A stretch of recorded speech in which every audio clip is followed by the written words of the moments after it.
Mga kabunyog, mga kababayan, magandang araw po sa inyong lahat. Welcome po sa isa na namang episode nitong ating Attorney Enzo Bunyog. Napapanood rin po tayo sa ating counterpart na Meta or Facebook page sa Informador. Ayan, mga kabunyog, mga kababayan, medyo ilang araw niyong hindi ako napapanood, ano? Napaka-busy natin. Napaka-busy natin, ha? Pero ngayon ito, lagi niyo pong subaybayan ako dito sa bago kong mga social media platforms na ito. Hmm? Sa mga bago dito, mag-subscribe na po kayo dito sa YouTube channel na Attorney Enzo Bunyog. Mag-follow rin po kayo sa Informador Facebook or Meta page. Ang pagkakaiba po nito doon sa iba kong social media platforms, dito po, hindi lang isang topic ang dinidiscuss ko. Medyo mahaba-haba kasi mga tatlong topics ang dinidiscuss ko dito. Kaya kung gusto nyo ng medyo sulit na panunood, pakikinig, tangkilikin nyo po itong aking mga bagong social media platforms. Ngayon, topic ko ngayon, tatlo. Hmm? Napuno na si napuno na si Senador Ping Lacson sa mga nasa likod ni Gutesa. Sabi ni Ping Lacson, hanggang saan ba aabot ang panlulukong ito? Mamaya pag-usapan natin yan. Hmm? Itong si Kiko Barsaga naman, si Kung Miao, pumalpak, bigo ang kanyang people power, napasukin yung Forbes Park. Pumalpak. O ngayon naman ang pinagkakaabalahan niya, ang kanyang pinagkakahalingan naman, nahahaling naman siya ngayon sa Mindanao. Ginagatungan ang panawagan ng Mindanao Secession. ha? Kahit pinapackage niya ito sa paraan na parang para hindi siya makasuhan, pero ganun pa rin. Nag-uudyok siya ng paghihiwalay ng Mindanao na congressman pa naman siya. Mamaya pag-usapan natin 'yan. Ito, si Sara Duterte, ayan oh. Yan na ba ang inabot ni Sara? Nag-Snow White na. Vice Presidente yan ng Pilipinas, yan ang pinagkakaabalahan. Pag-usapan nga natin 'yan. Ito, unahin natin 'tong topic tungkol dito kay napuno na si Ping Lacson dito sa mga nasa likod ni Gutesa. Ah, ay kasi mga kabunyog, mga kababayan, verify ni Ping Lacson sa kanyang mga connections. Yung mga connections niya sa siyempre PMA yan dati. So binerify niya sa kanyang mga connections kung totoo nga ba na nandun, kung totoo nga bang nandun sa loob ng Marines compound si Gutesa. Kasi yun ang sabi ni yun ang sabi ni Mike Defensor. Nasa loob daw ng Marines compound. Sabi ni Mike Defensor, kumpirmado niya nandun sa loob ng Marines compound, pinoprotektahan ng mga kasamahan niyang Marines si Gutesa. Sabi naman ni Ping Lacson, binerify niya ito, mga kabunyog, mga kababayan, sa kanyang mga kasamahan sa PMA. Siyempre may mga kabalyeri siyang kasama. Ang isa nga dyan sa nagsabi mismo si Kerubin. Si retired Marine Colonel Kerubin. Kinatulong daw siya ni Lacson at kinumpirma niya at nakumpirma niyang wala ito sa loob ng Marines compound. Sabi ni Kerubin, imposibleng nandoon kasi hindi naman pwede pag retired ka na, pag wala ka na sa serbisyo, hindi ka pwedeng magstay. Pwede kang bumisita pero hindi ka pwedeng tumagal doon. Yun ang sabi ni Kerubin. Si Kerubin dating Marines siya na. Kaya kinuntak daw siya ni Ping Lacson, humingi ng tulong na sinabihan siya na malawak ang yung network Ariel, pwede bang tulungan mo akong ikumpirma? Di kinumpirma niya naman daw, wala naman daw doon. Ganun din ang sabi ng tagapagsalita ng Philippine Navy, si Philippine Navy spokesperson Martinez. Sabi niya, Wala, kinumpirma din nila wala doon. Saka hindi daw sila makikialam diyan sa mga ganyang issue kasi political 'yan. Yung mga engagements daw ngayon ni Gutesa wala silang alam diyan kasi nang umalis na 'yan sa Philippine Marines 2020, mula noon wala na, hindi na daw sila diyan ano kay Gutesa. Anyway, medyo ano, sabi ni Lacson kinumpirma niya na wala nga doon. Kaya napikon ngayon si Lacson. Sabi ni Ping Lacson, hanggang saan ba aabot ang panlulokong ito? Ah, medyo ano na siya eh. Kasi ah, ang inaano ni Lacson, dapat mag-appear na si Gutesa para matapos na yung issue na yan. Eh kasi siyempre ini-issuehan siya. Ini-issuehan si Ping Lacson na parang inaano niya si Gutesa, hindi niya pinapahalagahan. O kaya sabi ni Ping Lacson, ah, lumabas na kasi si Gutesa. Kung sino man ang handlers niya, alam naman natin ang tinutukoy ni Lacson na handlers. Ang inaakusahan niyang handlers o nagpapagalaw kay Gutesa, sila Defensor at saka si Marcoleta. Sinabi pa nga ni Lacson, si Senador Marcoleta hindi lang yan simpleng ano, may alam siya sa mga galaw ni Gutesa kasi nung dumating daw si Gutesa doon sa Senado, tumuloy ito doon sa ano sa opisina ni Marcoleta, ilang mga kalahating oras daw yatang nag-usap doon. O di ibig sabihin, may papel talaga si Marcoleta kay Gutesa, hindi simpleng walk-in si Gutesa na parang nag-offer na lang ng kanyang ano, hindi. Hmm? Yun ang paniwala ni Lacson. Kaya dito sa mga isyung-isyung ito kay Gutesa na hindi maintindihan kung nasaan, sinasabi ni Defensor nandun daw sa Marines, yun naman pala wala. Kinumpirma na ni Lacson, nagalit na si Lacson, napiko na. Sabi niya, hanggang saan ba aabot ang kanilang ang panlulokong ito? Ang masaklap kasi siya pa yung sinisiraan, si Lacson. Sabi ni sa mga interviews kay Marcoleta at sa mga programa ni Marcoleta, sinasabi niyang bakit daw ano binabago ang direksyon. Dapat daw pahalagahan din si Gutesa kasi si Gutesa daw yung nagko-connect ng dots kay Saldico at kay Romualdez. Pero bakit daw parang ano mali na ang direksyon tungkol kay Gutesa? Oh, hindi daw binibigyang halaga yung mga testimonya nito samantalang napaka-credible nitong witness. Kasi wala naman daw ditong wala daw makukuha si Gutesa. Wala rin ano, mas marami sa kanya yung mawawala, security niya, pati ng kanyang pamilya. Kaya sabi ah, ni Marcoleta dapat pahalagahan si Gutesa. Pero parang sa investigasyon daw ni Ping Lacson, bilang chairman ng Blue Ribbon, hindi ito pinahahalagahan. Kaya medyo napipiko na diyan si Ping Lacson sa akusasyon na yan. Sabi ni Ping Lacson, ilabas nyo na kasi si Gutesa. Hmm? Ah, kung sino man ang nasa likod niya ni Gutesa, alam niya naman kung sino, ilabas na. Oh. Kaya sabi ni Lacson, sa November 14 dapat mag-appear si Gutesa. Kaya siya na mismo gumagawa ng paraan malocate si Gutesa. Kaya lang ang problema, parang inaano siya eh, winawala siya. Tulad niyan, sinasabi ni Mike Defensor na nasa ano daw, nasa Marines compound, yun naman pala wala. O, napiko na si Lacson, sabi ni Lacson. Hanggang saan ba aabot ang panlulokong ito? Hmm? Kahit si Kerubin, yun din ang pananaw. Sabi ni Kerubin, umanga pa naman ako sa kanya kay ano daw eh, kay Gutesa kasi pareho sila Marines. O di siyempre sabi niya, proud ako sa iyo bilang Marines. Uy, kasi matapang, naglabas na naglakas loob, ha? Nanindigan para ilabas ang kanyang nalalaman tungkol kay Romualdez at kay Saldico. Kaya sabi ni Kerubin, saludo pa naman sana ako sa iyo, bumilib pa naman ako. Kaya dapat sa iyo, lumabas ka na, magpakita ka na para matapos na ito.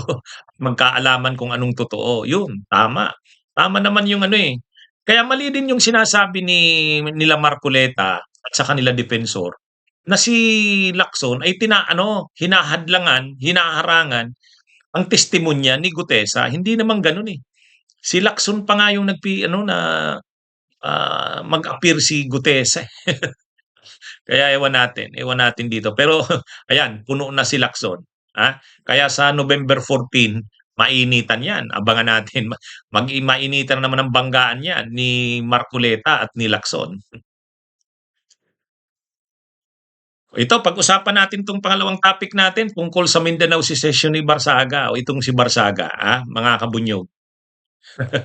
Itong si Barsaga, matapos mabigo yung kanyang, ano ba 'yun?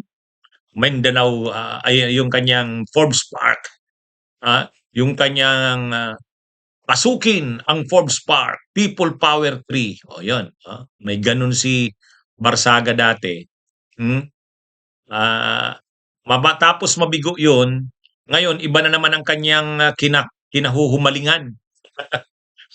Sa Mindanao naman ngayon, Mindanao naman, ang panawagan naman ni Barsaga, ah, ano naman ni Barsaga ngayon, ah, ano, Mindanao, ano daw, ah, dapat daw ang Mindanao ano, maghiwalay na. Paghihiwalay ng Mindanao sa Republika ng Pilipinas. Ano ka, congressman ka, nanumpa kang itataguyod ang konstitusyon ng Pilipinas, Republika ng Pilipinas. Bakit parang ikaw pa yung nagpo-promote? Hindi pala parang, bakit ikaw pang nagpo-promote ng paghihiwalay ng ano, Luzon, Visayas, Mindanao? Ihihiwalay mo ang Mindanao sa Pilipinas, sa ano, Luzon at Visayas, sa Republika ng Pilipinas. Anong klaseng congressman ka? Kaya ano 'to, eh, pero may palusot siya. Ayan, tingnan niyo ang caption niya, "Meeting with Muslim Mindanao leaders regarding Mindanao secession." Tapos naka-quote, naka-enclose in parentheses, "under a peaceful framework." May mga alam niya kasi na puwede siyang makasuhan diyan sa mga Mindanao secession niya na 'yan. Ngayon linalagyan niya ng mga under a peaceful framework.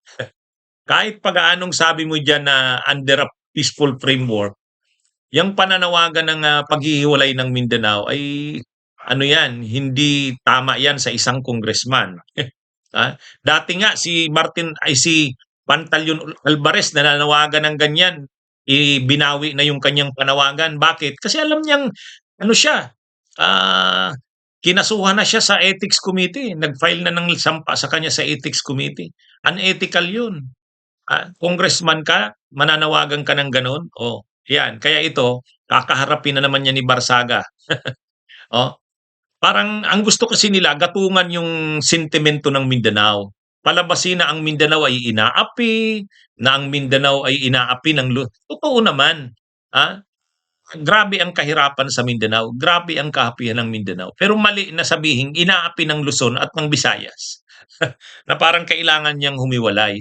Ang mga nanggagatong ng ganyan, ito panawagan ngayon 'yan ng mga DDS, eh. Kasi gusto nilang palakasin yung sentimento ng Mindanao laban sa gobyerno. Hmm, yung sa ano, eh, siyempre, malakas ang Duterte diyan sa Mindanao, gusto nilang gatungan 'yan na inaapi ang mga Duterte, ah, at, ito na ngayon ang nagpo-promote na naman 'yan itong si Barsaga, hmm.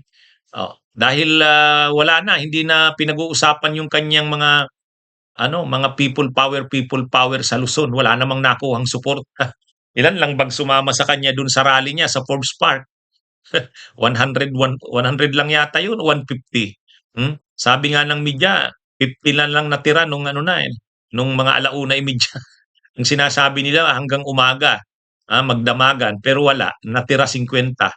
Oh, ngayon dahil bigo 'yon, iba na naman ngayon ang kanyang narrative. Ang pinagkakapukusan naman ngayon ni ano, ni Barsaga, Mindanao Secession daw. Pero diyan ano na siya diyan, mananagot siya niyan, ano 'yan, hindi 'yan tama sa isang congressman na ikaw pa ang, nananawagan ng ganyan. Ah, ang ang dapat mong gawin ay i-preserve ang unity ng mamamayang ng buong sambayanang Pilipino sa ilalim ng Republika ng Pilipinas. Hindi ka dapat nagpo-promote o nananawagan ng paghihiwa-hiwalay. Anyway, sa tingin naman natin ang mamamayan ng Mindanao ano naman 'yan, ah, mulat naman ang mamayan ng Mindanao na hindi naman sila dapat umabot sa ganun. Kaya lang ginagatungan ng mga ito lalo na itong mga DDS, ha?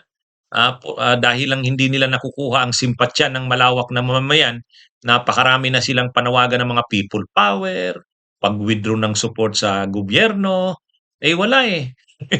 Ha? Wala silang namomobilize na tao eh. Ha? Kahit ilang beses na silang panawagan yan, wala namang nangyayari.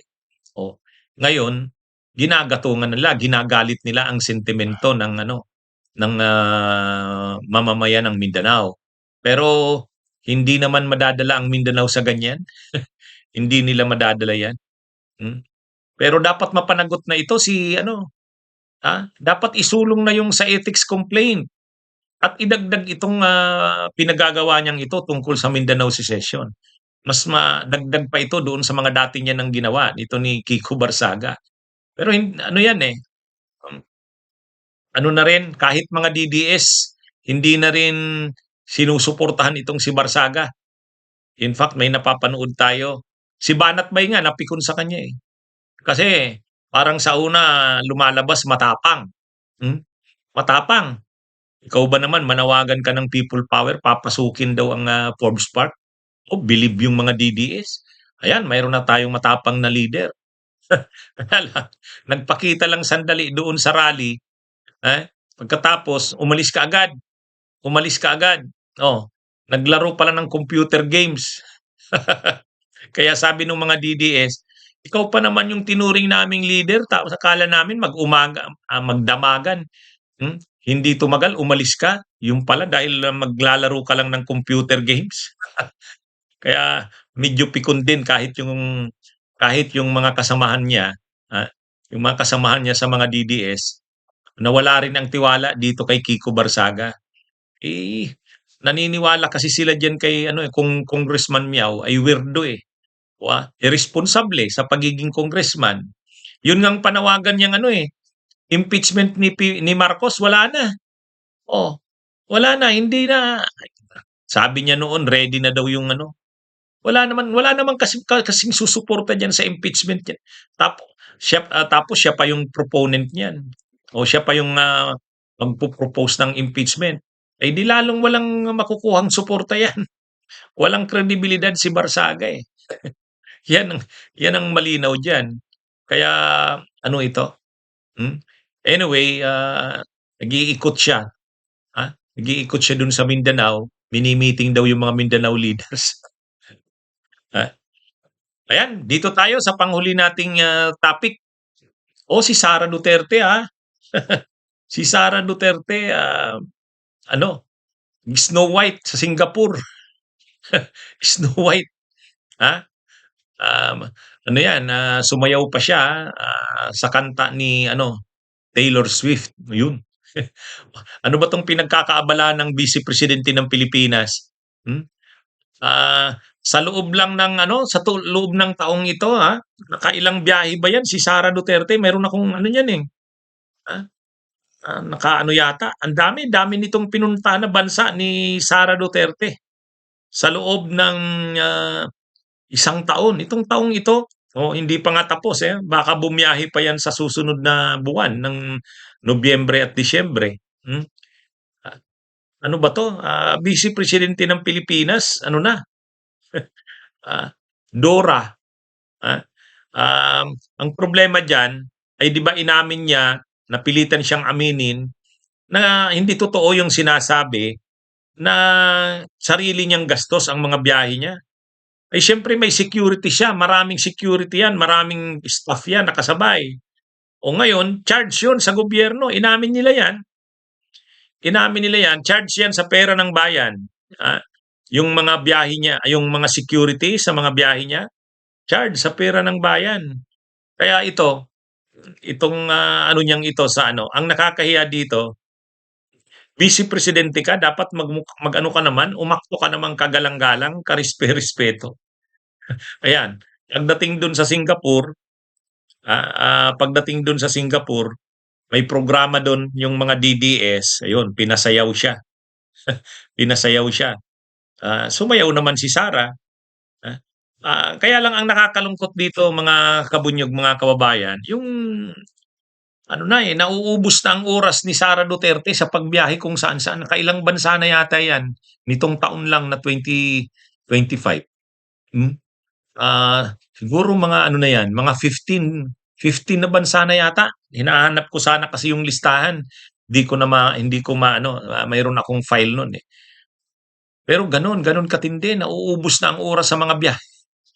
Tapos pagpunta niya pa do'n, parang hindi vice presidente ng Pilipinas. Hindi naman kailangang maging masyado kang formal. Pero dapat mag-ano ka naman, na yung kagalang-galang ka naman.